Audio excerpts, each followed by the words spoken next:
जय हिंद दोस्तों। आइए, आपका स्वागत है मेरे यूट्यूब चैनल अमित स्कॉलर पे। तो आज की वीडियो में हम डिस्कस करने वाले हैं पीएचडी इंटरव्यू आईआईटी रोपर का। ठीक है, तो इसमें हम एक हर सब चीज़ डिटेल में डिस्कस करेंगे कि इंटरव्यू में कितने राउंड्स हुए और कितने प्रोफेसर्स पैनल में बैठे हुए थे और क्या क्या परेशानियाँ हुई इंटरव्यू में, सब कुछ हम डिटेल में डिस्कस करेंगे। और इस पर मैंने एक चीज़ अपनी तरफ से ऐड किया हूँ कि अपने इंटरव्यू में अपना इंट्रोडक्शन कैसे शॉर्ट में दें, ये मैं अपनी तरफ से ऐड किया हूँ। बाकी सब कुछ जो भी इंटरव्यू में हुआ है और जैसे सब कुछ जो भी हुआ है, अब सारी डिटेल जानकारी मैं जो भी एस्पिरेंट है शिवाशंकर, मैं उससे लिया हूँ। ठीक है, क्वेश्चंस कैसे पूछे गए हैं, क्वेश्चंस में कैसे हेल्प दिए, कैसे हिंट मिलते थे, सब कुछ चीज़ें मैं इस वीडियो में डिस्कस करने वाला। ठीक है, तो आइए देरी ना करते हुए हम इंटरव्यू के बारे में स्टार्ट करते हैं।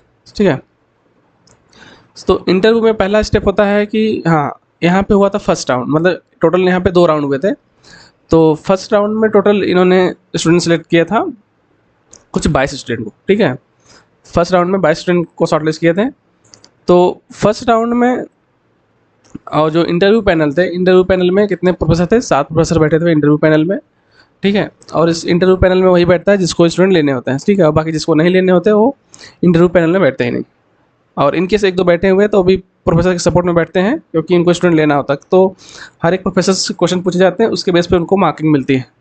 ठीक है, तो मार्क देने के हिसाब से वो 1-2 प्रोफेसर एक्स्ट्रा भी बैठ सकते हैं उसमें। ठीक है, तो इससे ज़्यादा कुछ दिक्कत नहीं आती है पैनल में कि पैनल में कोई क्वेश्चन अगर में जिसका अलग एरिया है, अगर हम प्रोफाइल चेक करके जा रहे हैं कि जिसका एरिया कुछ और है पर क्वेश्चन कहीं और से पूछ रहा है, तो समझ जाओ किसी की सपोर्ट में बैठे हुए हैं। ठीक है, जिसको उस फील्ड में लेना है, क्योंकि हर एक को मार्क्स देता है, मार्क्स के बेसिस पे उनका सिलेक्शन होता है। ठीक है, इंटरव्यू में कितने आपको मार्क्स मिले हैं, तो इससे घबराना नहीं इंटरव्यू पैनल में। तो और हाँ, शिवाशंकर का टॉपिक क्या था? ODE and numerical analysis.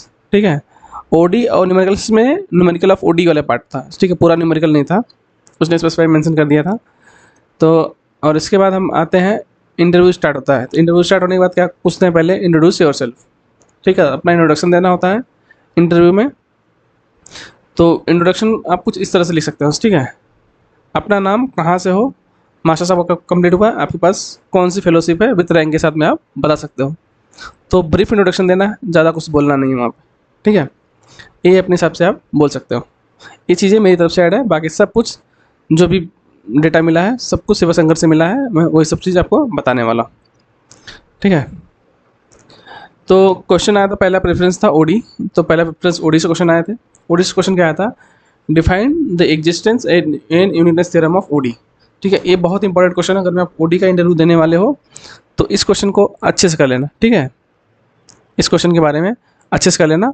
और एक चीज़ है कि इस क्वेश्चन के बारे में इसका जो है कि ग्राफिकल रिप्रेजेंटेशन जो है कि ज्योमेट्रिक अप्रोच जो है एग्जिस्टेंस और यूनिकनेस का ही आप अच्छे से कर लेना, क्योंकि इसका भी वीडियो मेरे चैनल पे ऑलरेडी है। ठीक है, आप वहाँ से जाके देख लेना। इसमें एक्चुअली पूछ देता है जो हम R2 डोमेन डिफाइन करते हैं, R2 जो कि रेक्टेंगुलर डोमेन है, इसमें कहाँ किस रीजन में आपका सोल्यूशन एग्जिस्ट करता है। ठीक है, जो भी हम यहाँ से लेते हैं X Y belongs to R2 such that mod of x minus x naught less than a and mod of y minus y naught less than b। तो रीजन ऑफ सॉल्यूशंस क्या आता है वो ये लोग ग्राफिकली वे में आपसे पूछ सकते हैं। ये चीज़ें आप ऐड कर लेना अपनी तरफ से अगर मैं आप ओडी में इंटरव्यू देना चाहते हो तो। ठीक है, सेकंड क्वेश्चन था कि डिफाइन लिप्सिस फंक्शन। श्योर सी बात है एग्जिस्टेंस एंड यूनिकनेस में लिप्सिस की बात आती तो श्योर पूछ देंगे लिप्सिस फंक्शन क्या होता है। ठीक है, अब जो भी क्वेश्चन में जो टर्म आ रहे हैं तो ट्राई करना कि उस टर्म के बारे में सारा डिटेल आपको पता होना चाहिए। ठीक है, क्योंकि नेक्स्ट क्वेश्चन उसी आंसर से होगा। जैसे आप फर्स्ट क्वेश्चन का रिप्लाई करोगे, सेकंड क्वेश्चन उसी रिप्लाई में से ही आएगा। ठीक है, और थर्ड क्वेश्चन था कि what is the sufficient condition for Lipschitz. Lipschitz के लिए सफिशिएंट कंडीशन क्या होनी चाहिए। ठीक है, और फोर्थ क्वेश्चन था कि does the Lipschitz constant depend on X and what can effect the solution. क्या वो कांस्टेंट पर डिपेंड करता है एक्स, या उसका इफेक्ट सोल्यूशन पे क्या पड़ेगा। ठीक है, और फिफ्थ क्वेश्चन था कि tell me some questions that is not Lipschitz but continuous on some domain. तो इसके लिए आप आसानी से बोल सकते हो कि रूट एक्स जो कि क्लोज इंटरवल 0,1 में जो कि लिप्सिस नहीं है पर एक कंटिन्यूअस फंक्शन है। ठीक है, ठीक है, ये हो गया फर्स्ट प्रेफरेंस है। अभी राउंड 1 ही चल रहा है, ठीक है, राउंड 1 ही है, फर्स्ट राउंड ये। और इसके बाद फिर सेकेंड प्रेफरेंस क्वेश्चन आते हैं। सेकेंड प्रेफरेंस था कि न्यूमेरिकल मेथड्स ऑफ ओडी, ठीक है। तो सेकेंड प्रेफरेंस में फर्स्ट क्वेश्चन था कि व्हाट इज़ आइलर मेथड, क्योंकि ओडी से स्टार्ट होता है कि ओडी में टेलर सीरीज, आइलर मॉडिफाइड, रंजक होता है, ठीक है, ये सब चीज़ें ओडी के हैं, तो क्वेश्चन यहीं से आने वाले हैं। तो उसमें सबसे फेमस है आइलर और आइलर मॉडिफाइड, ठीक है। तो उसके बाद बोला गया कि derive the Euler method by Taylor series expansion. तो आइलर मेथड कैसे डिराइव होता है, टेलर सीरीज से या तो आप वेरिएबल सेपरेशन से, दोनों चीज़ से एक आप उसका एक प्रॉपर एक रफली अपने पास रखना, ठीक है, आइलर मेथड के बारे में। थर्ड क्वेश्चन था कि इसका ग्राफिकली रिप्रेजेंटेशन। जो थर्ड क्वेश्चन है ग्राफिकली रिप्रेजेंटेशन, ये बहुत इंपॉर्टेंट है, ठीक है, और इसका भी वीडियो मैं ऑलरेडी बना चुका हूँ और मेरे चैनल पे आप आसानी से जाके देख सकते हो इसके बारे में। एंड फोर्थ क्वेश्चन है कि in this method which type of error did you obtain, मतलब कि इसमें किस टाइप का एरर मिलता है। इस टाइप में हमें मिलता है ट्रंकेशन एरर, ठीक है। कैसा मिलता है, ट्रंकेशन एरर, ठीक है। ट्रंकेशन एरर ज़्यादा कुछ नहीं होता है, एग्जैक्ट मेजर अप्रॉक्सीमेट में जब हम टेलर सीरीज अप्लाई करते हैं उसी से हमारा ट्रंकेशन एरर मिल जाता है, ठीक है। ये होता है कि ट्रंकेशन एरर मतलब क्या होता है कि हर एक स्टेप पे एरर मिलता है और सबको हम कंबाइन कर देंगे, वही होता है हमारा ग्लोबल एरर। तो क्वेश्चन ये भी आ सकता है कि ट्रंकेशन एरर जब बोलोगे तो ट्रंकेशन एरर और ग्लोबल एरर में क्या डिफरेंस होता है। तो आप इसे बोल सकते हो कि ट्रंकेशन एरर हम हर एक इटरेशन पे निकालते हैं, जब सारे इटरेशन को ऐड कर लेंगे तो पूरा हमारा क्या हो जाएगा, ग्लोबल एरर बन जाएगा, ठीक है। ये चीज़ें आप यहाँ से ऐड कर सकते हो। तो ये हो गया आपका फर्स्ट राउंड, ठीक है। फर्स्ट राउंड होने के बाद तो सेकंड राउंड में सिर्फ कितने सेलेक्ट हुए थे, 5 स्टूडेंट। फर्स्ट में कितने थे, 22, बट सेकंड राउंड में सिर्फ कितने होते, 5 सेलेक्ट हुए थे, ठीक है। तो अब सेकंड राउंड में सिर्फ 5 स्टूडेंट का जो सिलेक्शन हुआ था उसके बेस पे 5 का इंटरव्यू दोबारा हुआ था, ठीक है। और जो कि पहला राउंड का इंटरव्यू चला था शिव शंकर का 20 से 22 मिनट, ठीक है, 20 से 22 मिनट चला था फर्स्ट राउंड का इंटरव्यू, ठीक है। और हाँ, सेकेंड राउंड का जैसे इंटरव्यू स्टार्ट हुआ था, पहला क्वेश्चन था कि do you know about infinite order ODE, ठीक है। फर्स्ट क्वेश्चन तो यही था कि इनफाइनाइट ऑर्डर का ओडी जानते हो, तो शिवशंकर ने बोला कि नहीं। तो शिवशंकर ने सिर्फ स्टेटमेंट यही था कि शिवशंकर का कि सर मैं सिर्फ फाइनाइट ऑर्डर का जानता हूँ। तो उन्होंने फिर बोला कि ठीक है, उन्होंने फिर एक इक्वेशन दिया लाइक ऐसा, y = y dash plus y double dash ऐसे करके इनफाइनाइट। तो बोला इसका सोल्यूशन क्या होगा, ठीक है। आप जैसे इसको सॉल्व करोगे, ठीक है, तो जैसे सॉल्व करोगे तो इसमें जो हमें मिलने वाला है, तो देखो यहाँ पे अगर मैं हम इसको ऐसे ही सॉल्व कर लें, y = जो कि यहाँ पे है d + d² इस टर्म का मिल रहा है। तो हम क्या कर सकते हैं इसको, अगर मैं y डैश अगर हम कॉमन ले लें, इसको क्या लिखते हैं हम लोग dy, जो कि d क्या होता है हमारा d/dx, ठीक है। तो dy + d² y ऐसे करके सारे टर्म मिलेंगे। अगर मैं इसमें से d कॉमन ले लेंगे तो क्या मिल जाएगा हमें 1 + d प्लस लाइक दैट करके इंटू y, ठीक है। तो क्या हो जाएगा d into 1/1 - d into y, ये y।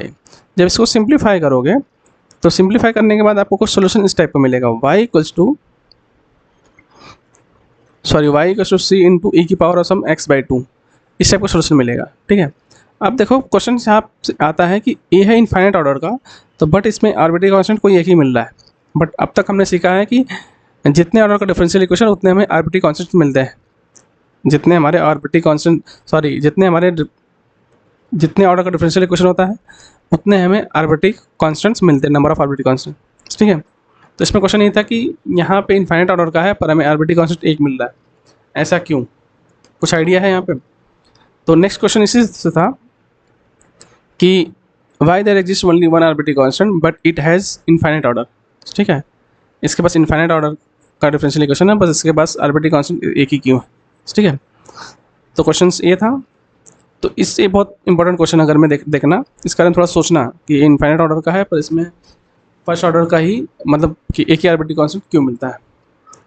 तो नेक्स्ट क्वेश्चन था कि विच स्टेप इज़ रॉन्ग और रिसर्च नीडेड, मतलब इसमें कौन सा स्टेप रॉन्ग है या तो कुछ इसमें रिसर्च की अभी रिक्वायरमेंट है, ठीक है।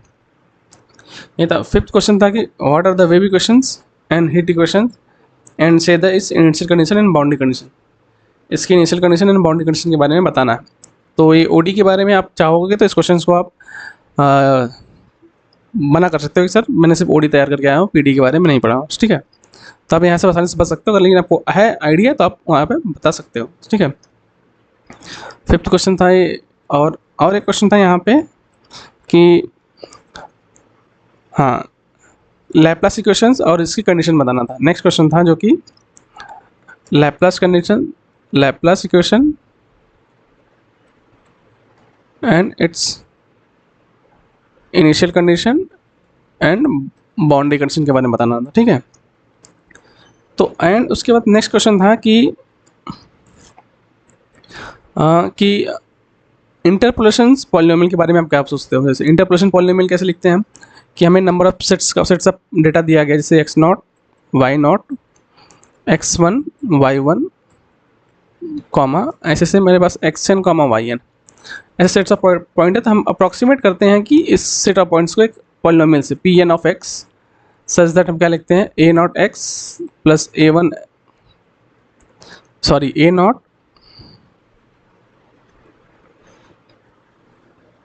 Plus a1x plus a2x square like that an x की पावर n। ऐसे हम इसको अप्रॉक्सीमेट करते हैं, इसमें अप्रॉक्सीमेट करते हैं कि सारे पॉइंट्स इसको सेटिस्फाई करेगा, ठीक है। तो क्वेश्चन यही था कि आप इंटरपोलेशन पॉलिनोमियल को किस वे से देखते हो, ठीक है। एक्चुअली देखा जाता है इंटरपोलेशन पॉलिनोमियल जो है हमारा वो ax इक्वल्स टू b मतलब नॉन होमोजीनियस सिस्टम में क्वेश्चन को फॉर्म करता है। जब फर्स्ट पॉइंट रखेंगे तो फर्स्ट इक्वेशन मिल जाएगा, जब सेकंड पॉइंट पुट करेंगे तो सेकंड मिल जाएगा, हम पूरे यहाँ पे n क्रॉस n की मैट्रिक्स मिल जाएगी, ठीक है। तो इस वे में आप इसको किस बेस से सॉल्व करोगे, ठीक है। तो अगर आपको सिस्टम में क्वेश्चन सॉल्व करने आता है, आप उसके बेस पे आप यहाँ से इसके बारे में आसानी से बता सकते हो, ठीक है।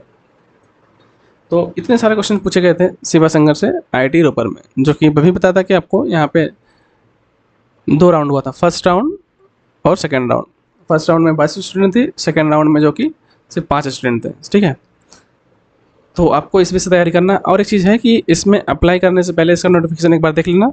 जो फ्रेश कैंडिडेट है उनके सिलेक्शन के चांसेस ज़्यादा होते हैं, और जो थोड़ा सा 1-2 साल के पास आउट हैं उनके थोड़ा सा कम चांसेस होते हैं, क्योंकि IIT रोपर जो फ्रेशर स्टूडेंट को उनको ज़्यादा चांस देती है, ठीक है। ये चीज़ें ज़्यादा ध्यान से देख लेना एक बार नोटिफिकेशन।